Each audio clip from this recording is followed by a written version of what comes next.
RRB group డికి సంబంధించినటువంటి examination process మనకు November 17వ తేదీన మొదలు కావడం జరుగుతుంది. ఇతర ఫార్ములాస్ సంబంధించినటువంటి ఏదైనా నోట్స్ కావాలి అనుకుంటే మాత్రం మనకు సాక్షి.com సాక్షి ఎడ్యుకేషన్ వెబ్సైట్ ఏదైతే ఉందో ఈ వెబ్సైట్లో మనకు అందుబాటులో ఉంది. సిలబస్ కూడా ఒకసారి అందుబాటులో ఉంది. ఒకసారి మీరు చివరి 10 డేస్ సిలబస్ కాపీ ముందర పెట్టుకొని ఆ సిలబస్లో మనకు ఏ లెసన్లు ఒకసారి రివిజన్, అంటే మీరు ఆల్మోస్ట్ అన్ని లెసన్లు చదివే ఉంటారు.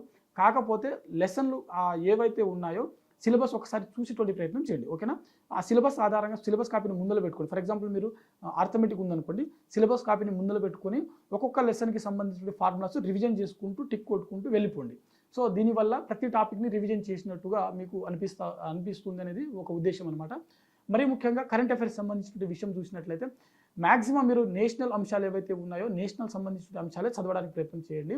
స్టేట్స్ సంబంధించినటువంటి అంశాలు అంతగా అడగకపోవచ్చు, ఎందుకనంటే ఇది మనకు నేషనల్ లెవెల్లో జరిగేటువంటి ఎగ్జామ్.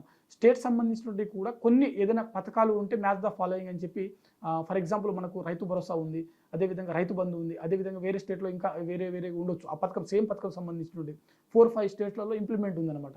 సో ఆ నేమింగ్ ఇచ్చి ఇది ఏ స్టేట్కి సంబంధించినటువంటి అగ్రికల్చర్ క్రింది వాటిలలో మనకు రైతులకు సంబంధించినటువంటి ఒక మద్దతు అంటే వారికి ఇచ్చేటువంటి ఈ భరోసా ఏదైతే ఉందో, ఈ ఆర్థిక సాయం ఏదైతే ఉందో దీనికి సంబంధించిన కింద స్కీమ్స్, వాటితో పాటు స్టేట్స్ని మీరు ఒకసారి మ్యాచ్ ఫాలోయింగ్లో చేసేటువంటి ప్రయత్నం చేయండి అని చెప్పి అడిగేటువంటి అవకాశం ఉంటుంది.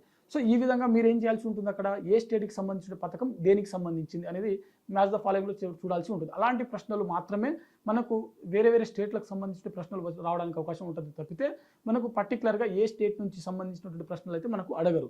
కేవలం నేషనల్ సంబంధించినటువంటి అడుగుతారు. అది కూడా ఎక్కువగా నేషనల్ గవర్నమెంట్ ఇంప్లిమెంట్ చేసినటువంటి స్కీమ్స్ కావచ్చు, లేకపోతే జియోగ్రాఫికల్ సంబంధించి కొత్త ప్రాజెక్ట్స్ ఏమైనా తెచ్చినట్లయితే వాటికి సంబంధించినటువంటి యాక్టివిటీస్ కావచ్చు, లేకపోతే ఈవెంట్స్ ఏవైతే ఉంటాయో నేషనల్ లెవెల్లో కానీ లేకపోతే ఇంటర్నేషనల్ లెవెల్లో కానీ అంతర్జాతీయ సంబంధాల్లో భాగంగా మనకు భారతదేశం వేదికగా జరిగినటువంటి కొన్ని ఈవెంట్స్ ఏవైతే సదస్సులు సమావేశాలు ఏదైతే ఉంటాయో వాటిని ఆధారంగా చేసుకొని మనకు ప్రశ్నలు అడగడానికి అవకాశం ఉంటుంది.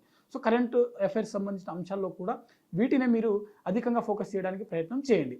ఇంటర్నేషనల్ టాపిక్స్ కూడా కొంతవరకు చదవండి, ఎందుకంటే మనకు యూఎన్ సంబంధించిన యునైటెడ్ నేషన్స్ సంబంధించిన టాపిక్స్ ఏవైతే ఉంటాయో, ఆర్గనైజ్ సంబంధించినటువంటి సబ్ టాపిక్స్ ఏవైతే ఉంటాయో వాటిని బేస్డ్ చేసుకొని కూడా మనకు ప్రశ్నలు అధికంగా రావడానికి అవకాశం ఉంది. ఓకేనా? సో ఇది మనకు గ్రూప్ డికి సంబంధించినటువంటి ఈ లాస్ట్ 10 డేస్ మనం ఏం చేయాలి అనే విషయాల గురించి మనం ఈ వీడియోలో తెలుసుకోవడం జరిగింది. మరీ ముఖ్యంగా హెల్త్ మీద ఫోకస్ చేయండి. ఎంత ఆరోగ్యంగా ఉంటే మీరు అంత యాక్టివ్గా ఉండటానికి అవకాశం ఉంటుంది. అది మీకు ఎగ్జామినేషన్ హాల్లో మీకు మంచి ఇంపాక్ట్ ఇవ్వడానికి అవకాశం ఉంటుంది. ఓకేనా?